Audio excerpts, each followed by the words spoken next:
যেই দিন আপনার ভালো আমল থাকবে না, 9টা আফসোস মানুষ করবে।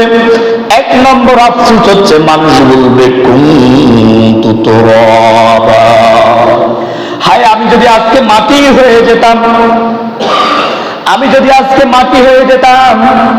আব্দুল্লাহ ইবনে উমরের রাওয়াত হাদিসটা এসেছে, হাদিসে বলা হয়েছে যেই দিন আল্লাহ তাআলা বিচার কার্যক্রম ফয়সালা করার জন্য সবাইকে সমবেত করবে, সবাইকে আল্লাহ তাআলা একত্রিত করবে, সেই দিন আল্লাহ তাআলা বলবেন ইয়াউমা ইউনফাকু ফিস-সূরি ফাতাতুনা আফওয়াজা। যেই দিন ইসরাফিল আলাইহিস সালাম সিংহা ফু দিবে, মানুষগুলো দলে দলে আল্লাহর দিকে, আল্লাহর সমাবেশের দিকে চলে যাবে, বিচারের সমাবেশের দিকে চলে যাবে। সেই দিন আল্লাহ তাআলা মানুষদেরকে একত্রিত করবেন। আফওয়াজা বলা হয়েছে দলে দলে মানুষ আসবে, একটা দুইটা নয়, হাজার হাজার নয়।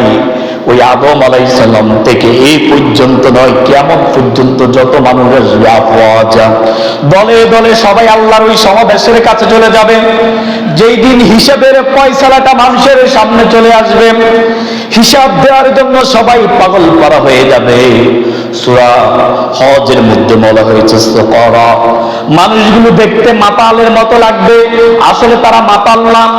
গর্ভধারিণী মা তার গর্ভের সন্তানগুলোকে সন্তান বাইর করে দিবে, ভূমিষ্ঠ করে দিবে। গর্ভধারিণী উষ্টি তার গর্ভ খালাস করে দিবে, একবারও চিন্তা করবে না তার প্রস্রাবের জায়গা দিয়ে কি বাইর হয়ে গেছে। কিন্তু সেই দিন দেখা যাবে মানুষগুলোকে মাতালের মতো, আসলে তারা মাতাল নয়, তারা মহান রবের দিকে যাচ্ছে। ইয়াউমা ইউনফাকু ফিস-সূরি ফাতাতুনা আফওয়াজা, যেদিন সিংহা ফু দিবে মানুষের কানের পর্দাটা চূর্ণ বিচূর্ণ হয়ে যাবে। আল্লাহু আকবার। ওই সিংহা ফু দিলে মানুষগুলো কি বলবে? কুনতু তুরাবা, আজকে যদি আমি মাটি হয়ে যেতাম আমার কোনো হিসাব হতো না। আব্দুল্লাহ ইবনে উমরের রাওয়াতে হাদিসটা এসেছে, হাদিসে বলা হয়েছে সেদিন হাসরের ময়দানে আল্লাহ সবাইকে সমবেত করবে। যেই গরুর একটা শিং আছে, আরেকটা গরুর একটা শিং নাই, ওই একটা শিং দিয়ে যাকে আঘাত করেছে, ওই আঘাতপ্রাপ্ত শিংহীন গরু তার প্রতিশোধ নেবে। প্রতিশোধ নেওয়ার পরে আল্লাহ তাআলা গাছপালা পশু পাখি সবাইকে বলবে কুনতু তুরাবা, মাটি হয়ে যাও। সেদিন ওই পাপীগুলো জালেমগুলো বলবে আল্লাহ যদি আজকে আমার হিসাবটা না নিত, আমি যদি মাটি হয়ে যেতাম কতই না ভালো হতো। জালেমগুলো বলবে। এবার এই কথা কেন বলবে মানুষ, আপনি একটু লক্ষ্য করেন, মানুষ কেন এমন কথা বলবে মাটি হওয়ার জন্য? এই কথা রব্বুল আলামিন 18 নম্বর সূরা কাফে 48 নম্বর আয়াতের মধ্যে বলতেছেন وَأُرِيدُوا عَلَى رَبِّكَ صَفًّا,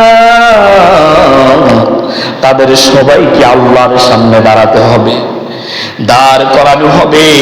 সেই ভয়ে মানুষগুলো বলবে আমি যদি মাটি হয়ে যেতাম।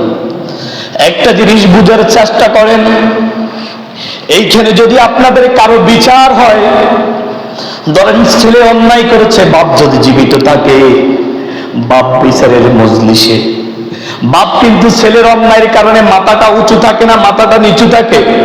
বাপ পারে না মাটি হয়ে যেতে, মাটির দিকে এমন ভাবে তাকায়।